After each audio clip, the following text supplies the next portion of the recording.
என்றான். உலகம் அழியும் வரை ஆதாமின் மக்களை வழிகெடுப்பேன் என்று சபதம் எடுத்து இன்றும் பல கோடி மக்களை வழிகெடுத்த வண்ணமே இருக்கின்றான். ஆனால் எவன் ஒருவன் இறைவனை நம்பிக்கை கொள்கிறானோ அவனால் அந்த சைத்தானின் சூழ்ச்சிகளை வென்று விட முடியும் என்பது நிதர்சனமான உண்மையாகவும் ஷைத்தானே சொல்லக்கூடிய ஒன்றாகவும் இருக்கிறது.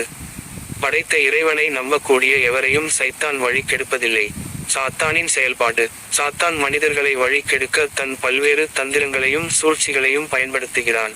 அவன் வஸ்வசா, தவறான எண்ணங்களை தூண்டுதல் மூலம் மனிதர்களின் மனதில் குழப்பத்தை உருவாக்குகிறான்.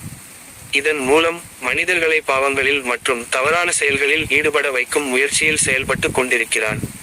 இறைவன் குர்ஆன் வாயிலாக நமக்கு கூறுவது: நிச்சயமாக ஷைத்தான் உங்களுக்கு பகைவனாக இருக்கின்றான், ஆகவே நீங்களும் அவனை பகைவனாகவே எடுத்துக் கொள்ளுங்கள்.